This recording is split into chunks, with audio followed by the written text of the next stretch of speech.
শুভ দুপুর বন্ধুরা, আমি টিঙ্কু। আমার এই ছোট্ট সংসারে আপনাদের স্বাগত জানাই। আবারও চলে আসলাম লাঞ্চ মেনু নিয়ে। আজকে আমার লাঞ্চে আমি কি কি করেছি সেটাই আগে আমি দেখিয়ে দিই বন্ধুদের। ভাত করেছি, ভাতের মধ্যে আলু সিদ্ধ আছে, আর করেছি মটরের ডাল দিয়ে কাঁচা টমেটো দিয়ে, আর করেছি শিশালা পালং শাকের মাথাগুলোকে, কচি কচি মাথাগুলোকে কেটে নিয়ে সিদ্ধ করে পোস্ত বাটা দিয়েছি। আর ভাতের মধ্যে আলু আছে, আলুটা দিয়ে মাখবো পোস্ত দিয়ে আর সর্ষের তেল দিয়ে, কাঁচা লঙ্কা দিয়ে। পাঁপড় সেকেছি, আর আছে আজকে আমাদের পালং শাকের তরকারি। এই যে পালং শাকের মাথাগুলো, কচি মাথাগুলো আর আলু সিদ্ধ করে নিয়েছি। এবার পোস্ত দিয়ে আমি এটাকে মেখে নেব। এই যে আমার লাঞ্চ থালি একদম রেডি। এবার ওদের আসার অপেক্ষায়, ওরা আসলেই ওরা খাওয়া শুরু হয়ে যাবে। চলে আসো গো, তোমরা খেলা দেখছো তো, নেমে আসো। আজকে আমাদের নিরামিষ থালি। এটা পালং শাকের কচি মাথাগুলোকে সিদ্ধ করেছি, আলু দিয়ে, পোস্ত দিয়ে, কাঁচা তেল দিয়ে, কাঁচা লঙ্কা দিয়ে মেখেছি।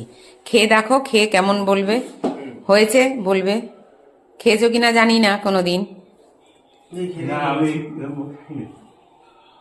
খেয়ে দেখো।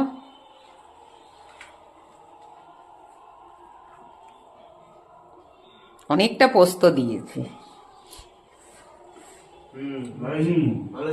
একদম পালং শাকের মাথাগুলো দিয়ে পোস্ত দিয়ে করেছি। খাও তাইলে। ওই যে তোমাদের পালং শাকের দিয়ে দিয়েছি, সব সবজি দিয়ে পালং শাক করেছি। একটু পালং শাকের এই সেদ্ধটা দিয়ে ওই যে আগাগুলো দিয়েই করলো না, হ্যাঁ ওটা দারুণ হয়েছে। পালং শাক দিয়ে খাও। নাও, তোমাদের টক ডাল দিয়ে দিয়েছি। টক ডাল কাঁচা টমেটো দিয়ে টক ডাল করেছি। পাঁপড় সেকা আছে, নেবে তুমি? সব দেবো। ভাত নেবে তুমি? দীপ, তুমি কি ভাত নেবে? আচ্ছা, আবার দুটো ভাত নেবে। টক কি বেশি হয়েছে? না না, আচ্ছা, তাহলে খাও তোমরা। ভালো হয়েছে, নাও। ওই যে পালং শাকও দিয়েছি, পাঁপড় শাক নিয়ে নাও। তাইলে বন্ধুরা, আমার ভিডিওটা আজকে এই অবধি। আবারও দেখাবেন নতুন একটা লাঞ্চ ভিডিওর সাথে। সুস্থ থাকবেন, ভালো থাকবেন। শুভ দুপুর।